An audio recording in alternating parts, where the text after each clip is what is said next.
Shalom, selamat pagi Bapak Ibu Saudaraku yang dikasihi Tuhan. Salam sejahtera buat saudara semua dimanapun berada. Saya mengajak Bapak Ibu Saudara untuk bersaat teduh dan berdoa dalam renungan penuntun kehidupan setiap hari. Kiranya damai sejahtera dan sukacita oleh Roh Kudus senantiasa melimpah di dalam hati dan kehidupan kita semua. Tema renungan penuntun kita hari ini, kehendak Allah. Ayat bacaan kita terdapat di dalam Efesus 1 ayat 1 dan 2. Demikian bunyi firman Tuhan. Dari Paulus, Rasul Kristus Yesus, oleh kehendak Allah, kepada orang-orang kudus di Efesus, orang-orang percaya dalam Kristus Yesus. Kasih karunia dan damai sejahtera dari Allah, Bapa kita, dan dari Tuhan Yesus Kristus menyertai kamu.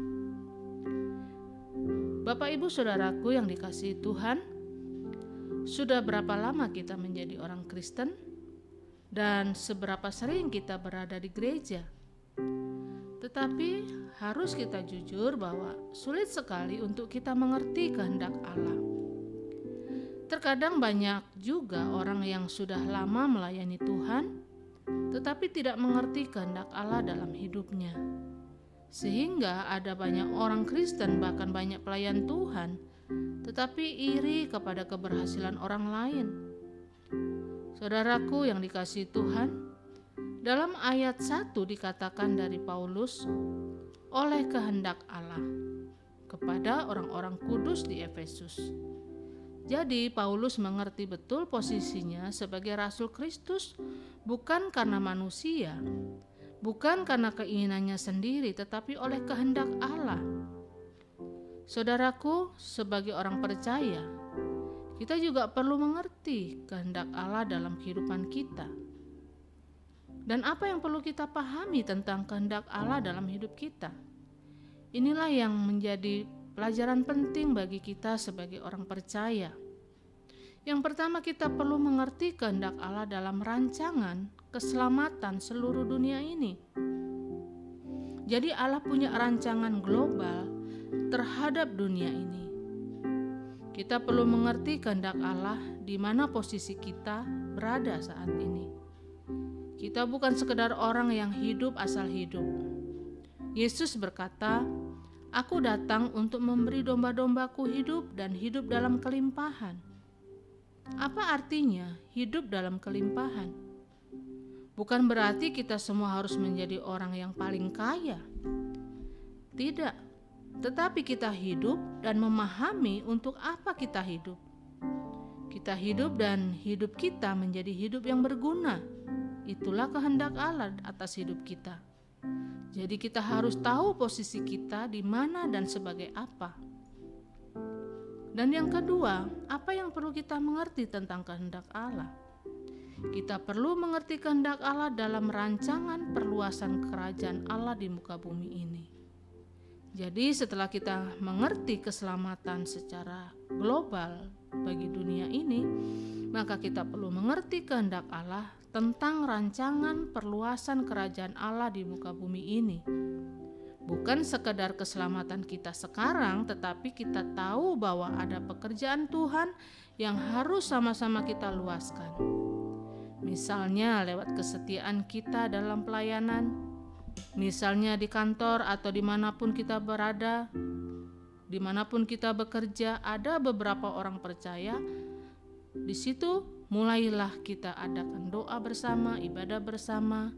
Maka itulah yang dimaksud bahwa kita mengerti kehendak Allah dalam rancangan perluasan kerajaan Allah di muka bumi ini, dan kita menjadi bagian yang penting di situ. Dan yang ketiga, apa yang perlu kita pahami tentang kehendak Allah?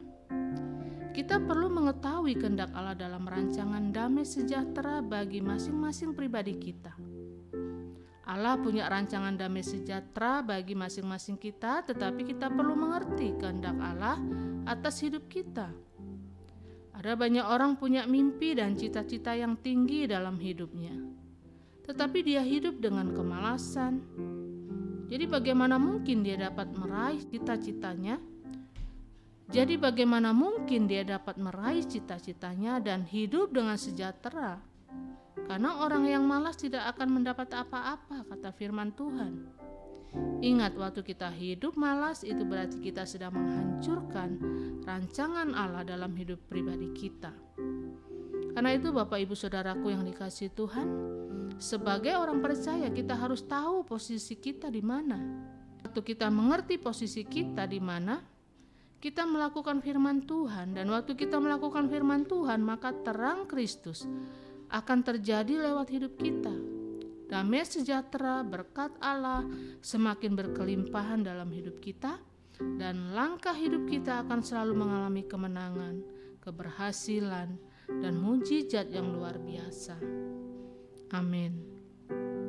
Mari kita berdoa. Bapa, terima kasih buat firman-Mu pada pagi hari ini yang menyadarkan kami, mengingatkan kepada setiap kami bahwa sesungguhnya hidup kekristenan kami harus menjadi hidup yang mengerti kehendak Allah, sehingga kami tidak hanya tahu bahwa kami sudah diselamatkan, tetapi kami mengerti apa yang menjadi rancangan Tuhan, menjadi kehendak Tuhan dalam hidup kami, di mana Tuhan menghendaki untuk kami memahami bahwa Tuhan sudah merancangkan keselamatan bagi dunia ini, dan kami juga menjadi bagian yang penting untuk misi keselamatan yang Tuhan kerjakan. Kami juga harus mengerti bagaimana kami dapat memperluaskan kerajaan Allah di muka bumi ini.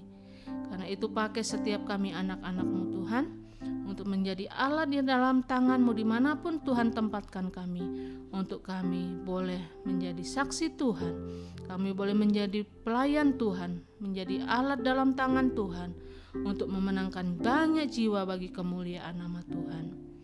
Roh Kudus, tuntun kami, mampukan kami untuk kami berjalan sesuai dengan kehendak-Mu. Di dalam nama Tuhan Yesus kami berdoa. Haleluya.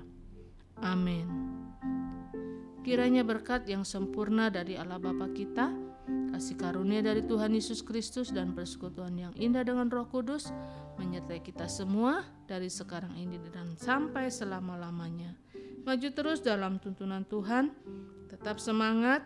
Sampai jumpa esok hari dalam penuntun kehidupan setiap hari, dan Tuhan Yesus memberkati.